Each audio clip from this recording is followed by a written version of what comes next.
आज दोपहर से ही बहुत तेज़ बारिश हो रही थी और रुकने का नाम ही नहीं ले रही थी। मुझे बादलों के गरजने और बिजली के चमकने से हमेशा से बहुत डर लगता था। ये मेरी शादी के बाद की पहली बारिश थी और मैं हमेशा यही सोचती थी कि शादी के बाद की पहली बारिश मैं अपने पति के साथ एंजॉय करूँगी। लेकिन मेरे पति का शाम होते ही फ़ोन आ गया कि मौसम बहुत ज़्यादा ख़राब है, बारिश के बाद सड़कें बंद हो गई हैं, इसलिए वो आज घर नहीं आएंगे और ऑफिस में ही रुकेंगे। जैसे ही बारिश रुकेगी वो ऑफिस से निकलेंगे। मैंने ये बात अपने ससुर को बता दी कि आज आकाश घर नहीं आएंगे। मेरे ससुर ने कहा कि तुम परेशान ना हो और अपने कमरे में जाकर आराम से सो जाओ, फिक्र करने की कोई बात नहीं। अक्सर इस बारिश के मौसम में वो ऑफिस में ही रुक जाता था। मैं ससुर को बताने के बाद अपने कमरे में वापस आ गई, लेकिन वक्त गुजर ही नहीं रहा था। बहुत मुश्किल से रात के 2 बजे और ज़्यादा तेज़ बारिश ने मुझे अजीब तरह से डरा कर रख दिया। बिजली की चमक से मेरी जान निकल रही थी। मैं और अब अकेली अपने कमरे में नहीं रह सकती थी, इसलिए मैंने सोचा कि क्यों ना अपनी ननद रिया के साथ अपने कमरे में एक रात बिता दूं। मैं डरते डरते बड़ी मुश्किल से अपनी ननद के कमरे में जा पहुंची। डर के मारे मेरा बुरा हाल था। मेरी ननद का कमरा नीचे था मेरे ससुर के कमरे के साथ, जबकि मेरा कमरा ऊपर की मंजिल पर था। और शायद इसी वजह से मुझे ज़्यादा डर महसूस हो रहा था, क्योंकि मैं ऊपर बिल्कुल अकेली थी। बारिश की वजह से घर की ज़्यादातर लाइट्स भी हम लोगों ने बंद की हुई थी। अंधेरे में संभल संभल कर सीढ़ियाँ उतरते हुए मैं अपनी ननद के कमरे में दरवाजे पर पहुंची, और जैसे ही मैंने दरवाजे को हाथ लगाया तो शायद वो अंदर से लॉक नहीं था, इसलिए खुलता चला गया। मेरी ननद रिया के कमरे में हल्की सी रोशनी थी, बड़ी लाइट सब बंद थी, एक छोटी लाइट जल रही थी। अंदर कदम रखते ही जो मैंने देखा उसे देखकर मेरे रोंगटे खड़े हो गए। मुझे लगा कि शायद मुझे कोई गलतफहमी हो गई है, लेकिन आंखों देखा कैसे गलत हो सकता है। रिया की सिसकियां मुझे सुनाई दे रही थी और वो मेरे ससुर का विरोध कर रही थी, जो मेरी आंखों के सामने था। मैं अपनी जगह सुन्न होकर रह गई कि कोई बाप किस तरह अपनी बेटी के साथ ऐसा कर सकता है। रिया की आंखों से गिरते आंसू और कमीज के खुले बटन ने मुझे बहुत कुछ होने का एहसास हो गया था। उस वक्त तो मुझे मेरे ससुर एक वैसी दरिंदा मालूम हो रहा था जो रिया पर जुल्म का पहाड़ तोड़ रहा था। रिया एक बिन बाप की बच्ची थी जिसकी माँ 5 साल पहले चल बसी थी। ना जाने रिया के ऊपर ये जुर्म कब से हो रहा था, और आज मुझे समझ आया कि रिया का रवैया ऐसा क्यों था। उसकी खोई हुई आंखों का राज मुझे आज पता चला था। मैं उस घर में आज से 1 साल पहले शादी करके आई थी। मैं और आकाश एक ही यूनिवर्सिटी में पढ़ते थे और आकाश ने मुझे वहीं पसंद किया था। यूनिवर्सिटी पूरा होने के बाद जैसे ही आकाश की नौकरी लगी, उसने फ़ौरन ही मेरे घर रिश्ता भेज दिया। आकाश एक सुलझा हुआ और अच्छा लड़का था और नौकरी वाला भी था। आकाश की फैमिली में सिर्फ उसके पापा और एक छोटी बहन थी। आकाश का घर भी अपना ही था। ऐसी कोई बात नहीं थी जिसकी वजह से मेरे घर वाले रिश्ते को मना करते। मेरे पापा ने आकाश के पापा से कुछ वक्त मांगने के बाद मेरे घर वालों ने रिश्ते की हामी भर दी, और यूं कुछ ही वक्त में मेरी और आकाश की शादी हो गई। शादी से पहले ही मैंने सुन रखा था कि जब घर में एक छोटी और कुंवारी ननद हो तो निभाना बहुत मुश्किल होता है, क्योंकि वो अपने बाप और भाई की लाडली होती है। और मैं भी यही सोचकर अपने ससुराल आई थी कि रिया की वजह से मुझे कुछ मुश्किल का सामना करना पड़ सकता है। लेकिन रिया दूसरी ननद जैसी बिल्कुल नहीं थी। वो बहुत खामोश सी लड़की थी, अपने काम से काम रखती थी और ज़्यादातर अपने कमरे में ही बंद रहती थी। स्कूल से वापस आकर तो घंटों घंटों कमरे में कैद हो जाती थी। मैं ज़बरदस्ती उसे खाने के लिए कमरे से बाहर निकालती थी तो वो खाना खाते ही वापस अपने कमरे में चली जाती थी। मेरे ससुर अक्सर ही उससे कहा करते थे कि हर वक्त कमरे में अकेले ना रहा करो, बाहर निकलकर हमारे साथ बैठा करो। लेकिन रिया उनकी बातों का कोई जवाब नहीं देती, और जब मैं बहुत पूछती तो वो कहकर बात ख़त्म कर देती कि उसे पढ़ाई करनी होती है। जब यही बात मैं आकाश से कहती कि रिया तो बिल्कुल ही चुप रहती है, तो आकाश मुझे कहते कि वो हमेशा से ही ऐसी नहीं थी। माँ के मरने से उसे ऐसा बना दिया है। जब हमारी माँ जिंदा थी तो वो सबके साथ अच्छे से घुल मिल कर रहती थी, लेकिन अब वह बिल्कुल बदल गई है, और बेहतर यही है कि तुम भी उसे कुछ ज़्यादा ना कहा करो। पापा उसका बहुत ख्याल रखते हैं, थोड़े वक्त में वो खुद ही संभल जाएगी। मैंने भी ये सोचकर रिया से बात करना छोड़ दिया। अच्छा ही है कि वो घर के किसी मामले में नहीं पड़ती और मुझे उसकी तरफ से किसी किस्म की कोई परेशानी नहीं है, वरना मेरी दोस्त की एक बिना शादीशुदा नंद ने तो उसका जीना मुश्किल कर दिया था। और रही सही कसर, मैं भी यही समझ रही थी कि मेरे साथ भी रिया ऐसा ही कुछ करेगी, क्योंकि मेरे ससुर उससे बहुत ज़्यादा मोहब्बत करते थे, उसकी छोटी छोटी बात का ख्याल रखते थे। अगर वो खाना खाने ना आती है तो वो खुद उसके कमरे में खाना लेकर जाते और अपने हाथ से खाना खिलाते हैं। ज़्यादातर वो उसके कमरे में ही होते थे, लेकिन रिया का रवैया उनके साथ बिल्कुल ही अलग था। वो जल्दी अपने पापा की किसी बात का जवाब न देती।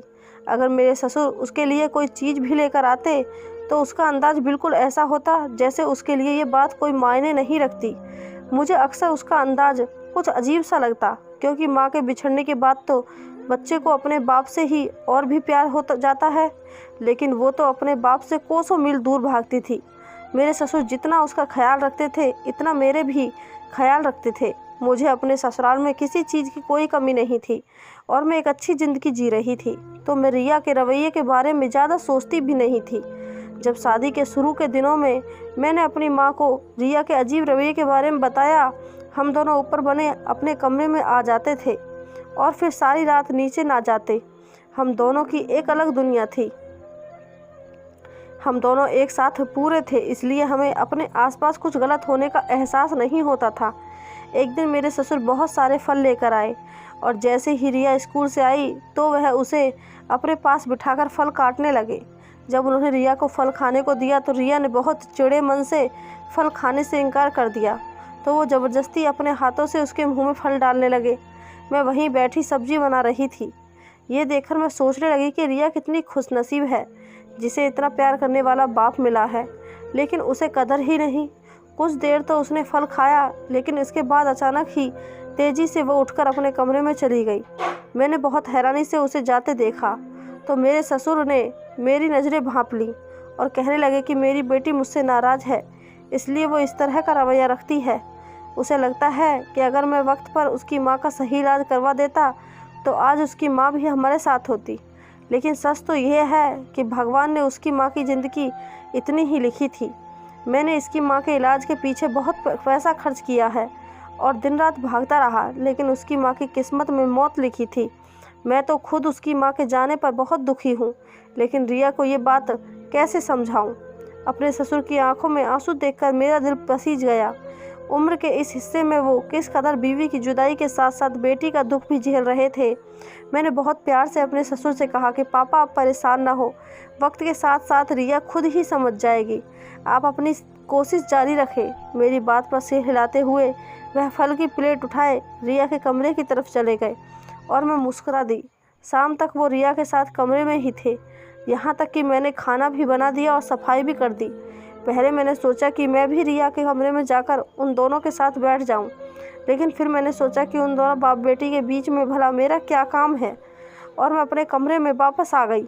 हमारे घर में रोज़ का यही था, मेरे ससुर रिया के पीछे पीछे उसके नखरे उठाते फिरते और रिया उन्हें बहुत नखरे दिखाती। कभी कभी तो मुझे रिया से जलन महसूस होती कि वो कितनी खुशनसीब है कि उसे इसका बाप हर चीज़ देने को तैयार है, जबकि मेरे घर में मेरे साथ ऐसा कुछ नहीं था।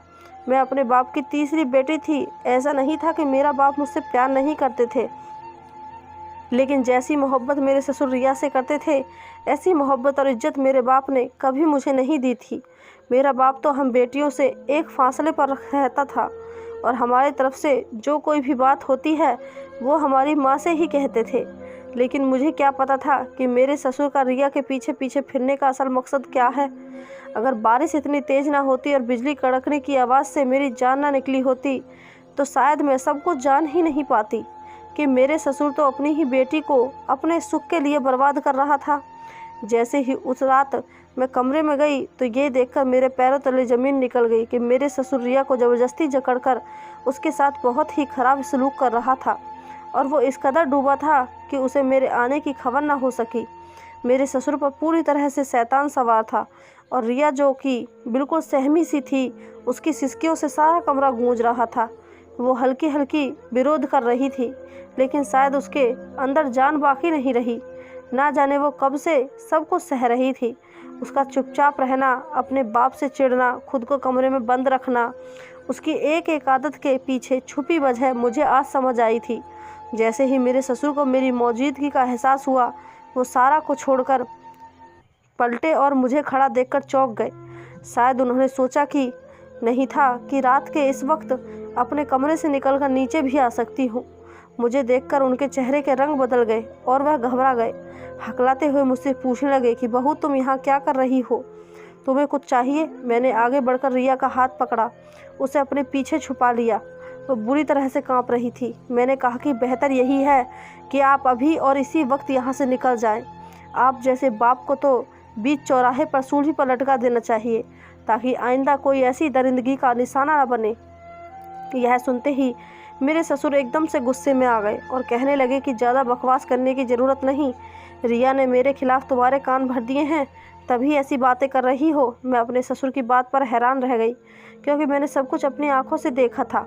मैंने गुस्से में कहा कि आप नीच इंसान हैं कि इतना बड़ा गुनाह करने के बावजूद भी आपको ज़रा सा पछतावा नहीं।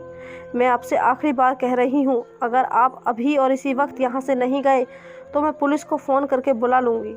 मेरी ज़रा सी धमकी से डरकर कमरे से बाहर निकल गए और मैंने जल्दी से कमरे का दरवाज़ा बंद किया। रिया की हालत बहुत ख़राब थी और मैं भी बहुत ज़्यादा डर गई थी, लेकिन ना जाने मैंने कैसे इतनी हिम्मत कर ली। मैंने आगे बढ़कर उसे गले लगा लिया तो वह फूट फूट कर रोने लगी। ना जाने कितने अरसे का गम उसके दिल में जमा था, इसलिए मैंने उसे रोने दिया। और जब रो रो कर उसका दुख कुछ कम हुआ तो उसने मुझे खुद ही बताना शुरू कर दिया कि वो 10 साल की थी जब उसकी माँ की शादी मेरे ससुर से हुई। रिया की इस पहली लाइन पर ही मैंने हैरत से उसकी तरफ देखा और पूछ बैठी, क्या तुम आकाश के पापा की बेटी नहीं हो? जिस पर रिया ने ना में सर हिला दिया और बताने लगी कि जब वो 10 साल की थी तो उसके सगे बाप की मौत हुई थी, लेकिन फिर अचानक ही रिया की माँ ने आकाश के पापा से शादी कर ली। आकाश के पापा रिया की माँ के साथ साथ रिया का भी बहुत ख्याल रखते थे। रिया की माँ बहुत खुश थी कि उसे इतना अच्छा पति मिल गया है जो उसकी बेटी को भी पूछ रहा है, लेकिन वह नहीं जानती थी कि आकाश के पापा की नीयत में खोट है। रिया ने बताया कि जब उसकी माँ जिंदा थी, आकाश के पापा उस वक्त भी रिया के साथ बहुत अजीब हरकतें करते थे। रिया की उम्र 14 साल हो चुकी थी और वो जवानी की दहलीज पर कदम रखी थी। उसे सही और गलत का अंदाज़ा होने लगा था। वो समझ रही थी कि उसका दूसरा बाप जिस अंदाज से उसे देखता है और हाथ लगाता है वह गलत है। रिया सिसकियां भरते हुए बता रही थी कि आकाश का पापा उसकी माँ की मौजूदगी में ही उसे ज़बरदस्ती अपने कमरे में सोने पर मजबूर करता, और जब उसकी माँ गहरी नींद में होती तो वो रिया को परेशान करने लगता। कुछ वक्त रिया ये सब कुछ बर्दाश्त करती रही, लेकिन फिर एक दिन उसने अपनी माँ से इस बारे में बता दिया तो उसकी माँ ने उस पर भरोसा करने की बजाय उसके मुंह पर एक थप्पड़ जड़ दिया और कहने लगी कि तुम्हें शर्म नहीं आती? अपने बाप के बारे में ऐसी बात करती हो? वो हर वक्त तुम्हारा ख्याल रखते हैं और तुम उन्हें को गंदा कह रही हो। मेरी सगी माँ ने भी मुझ पर भरोसा नहीं किया तो मैं किसी और से क्या गिला करती।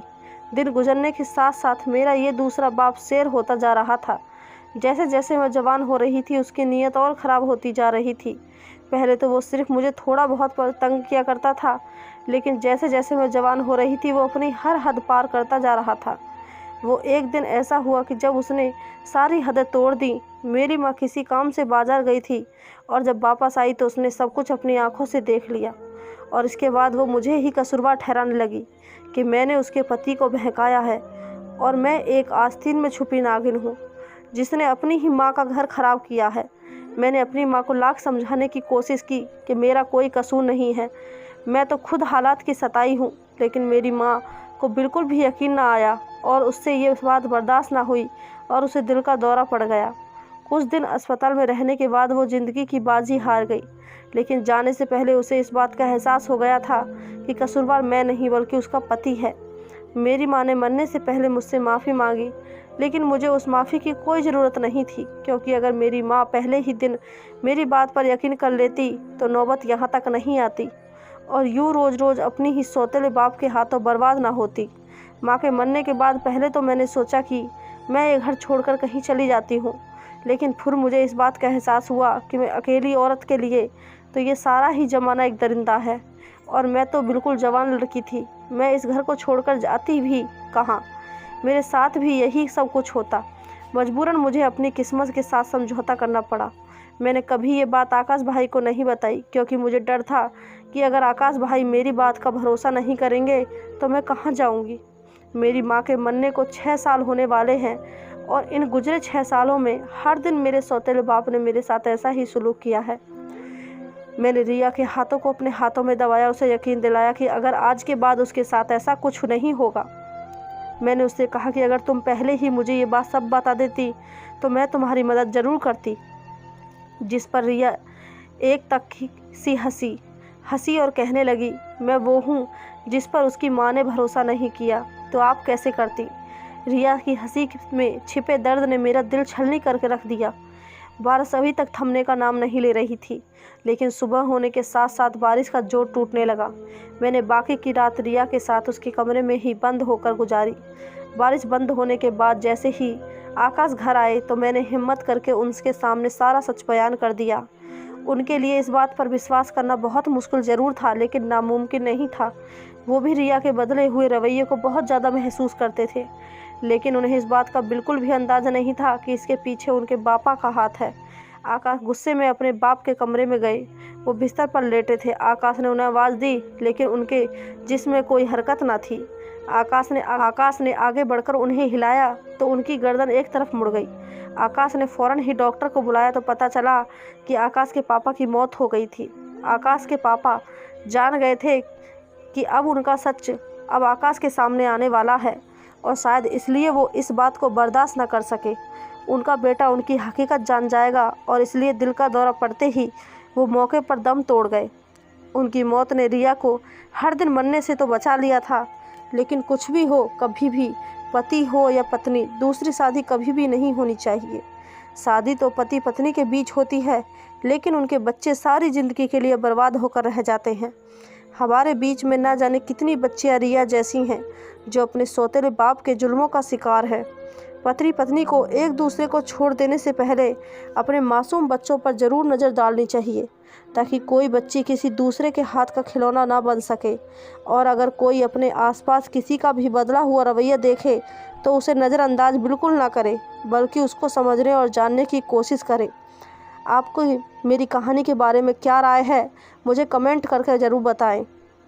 और कहानी अच्छी लगी हो तो चैनल को सब्सक्राइब, वीडियो को एक लाइक ज़रूर करें। धन्यवाद दोस्तों।